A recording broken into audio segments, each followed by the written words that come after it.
you'll see the number of applicants to entry-level trust and safety jobs is rising.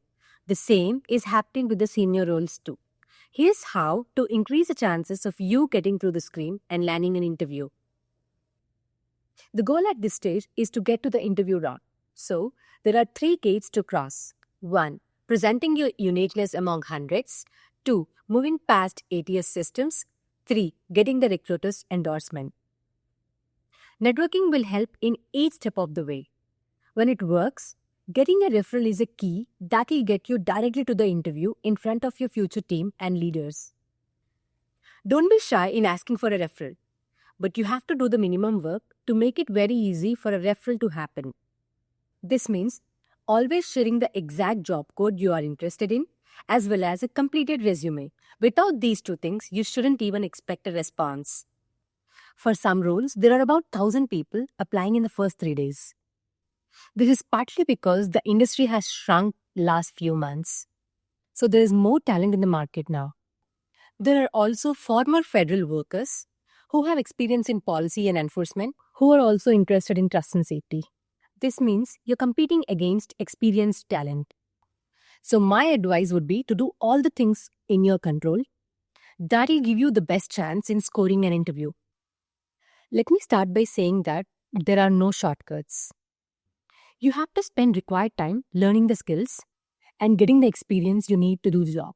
Embellishing your resume or misrepresenting your work will not fly. There are some things that are useful for every kind of applicant, and that's where we'll start. The first step is to prioritize quality over quantity. A good corporate analogy would be putting more wood behind fewer arrows. Take your time personalizing every aspect of your application. If you have 5 achievements in your experience, you have to make a personalized choice to represent your experience best suited for the role. If you have data, policy, and project experience, think about what parts of your profile makes you the best candidate and make sure those points are highlighted. Ask someone you know to read your resume and make sure those points come across well. It's also a best practice to run your resume through ATS-friendly software to make sure it's machine readable. Look at how senior leaders have represented their work on LinkedIn and learn from their framing. At this point, you have a tailored resume. Let's say you are an internal employee who's applying for a trust and safety role. You can maybe Slack the team and learn more about what they're looking for. Don't be afraid of asking who the hiring manager is and reaching out directly. You can also use these meetings to make a case for yourself and show interest. Trying to understand what projects they're working on could also be helpful. But let's say you're applying externally. Try to apply within the first 1 day. Don't procrastinate on personalizing and putting your application in. I recommend sending a message to 2 people on LinkedIn. Ideally, if you can guess the hiring manager or people who work for the team itself. Personalize the message with details on why you're the best fit and express extreme interest. If it's a small enough company, you can directly reach out to senior leaders.